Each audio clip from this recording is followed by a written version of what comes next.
Hello again. Now, the main stories in London. Police say no criminal offences were committed in relation to the death of a teenager from High Wycombe off Bournemouth Beach in May.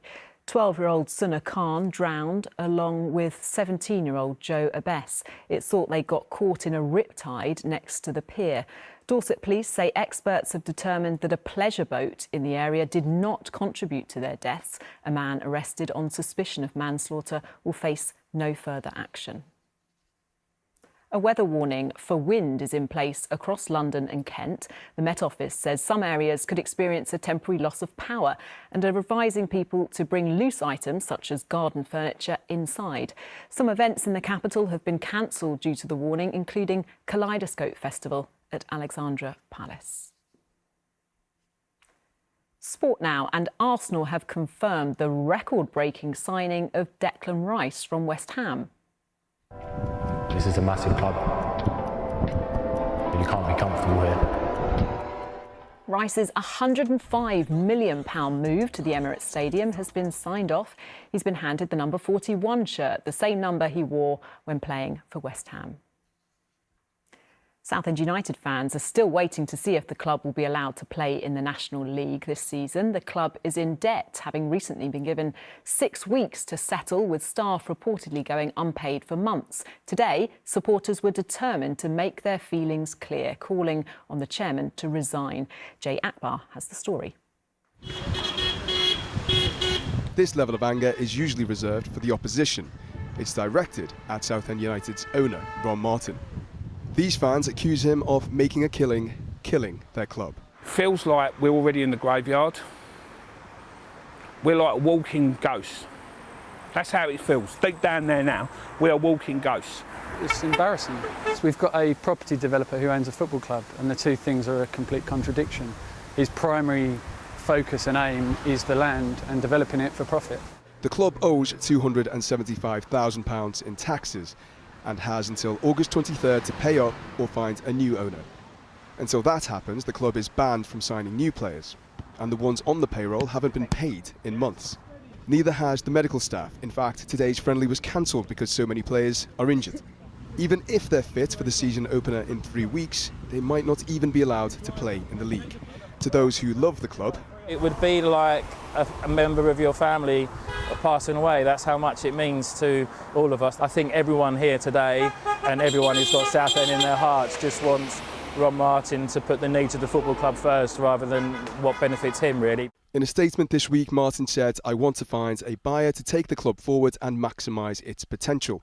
I have never hidden from talking to the fans, as I hope many would testify if they approached me. However, unfortunately, it is not possible to share confidential details of any possible deal." I'm announcing I have launched a formal process to explore the sale of Southend United Football Club. Martin put the club up for sale in March. When asked why, he said, I feel it's right, feel the time is right. They think his time is up. If, and more likely when, it is, the streets of Southend will once again be filled with the rumble of pre-match anticipation instead of honking horns. Jay Akbar, ITV News. Now, a young girl from Dartford has cut her hair in support of a charity that makes wigs for children. 11-year-old Stella Dance chopped a whopping 23 inches of her hair today and donated it to the Little Princess Trust. She's also been fundraising for the charity Rays of Sunshine, which helps children with serious illnesses. Stella says she was inspired by her own story and through meeting others like her. So when I first went to Great Ormond Street and one of the ladies told me that some of the little boys and girls had cancer and they had to go through chemotherapy and their hair was starting to fall out, I started to think that I'm going to donate my hair one day. She got quite upset with the fact that these children had no hair and was then on a mission to wanting to grow her hair. So this is the second time that she's done a donation. Lovely. Well done, Stella. Time now for the weather. Amanda Houston has the forecast.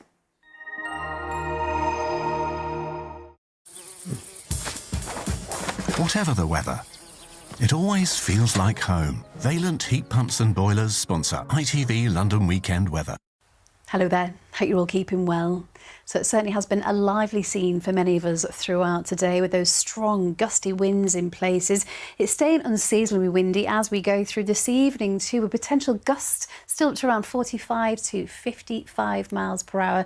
So maybe a few disruptions out there. And it's all been down to this low pressure has been dominating throughout this Saturday. You can see it's been messy across the UK, with showers swirling around that low pressure and the squeeze in the isobars too, showing us just how windy it has been. But you can see eventually this low pressure pulls its way northwards, hopefully taking the bulk of that weather with it, and those winds will eventually start to ease off.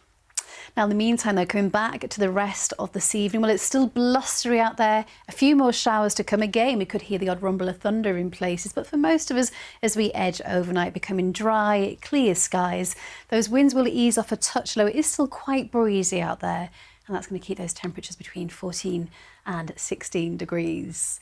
So for many, not a bad start to the day on Sunday morning, with some decent sunshine across the capital.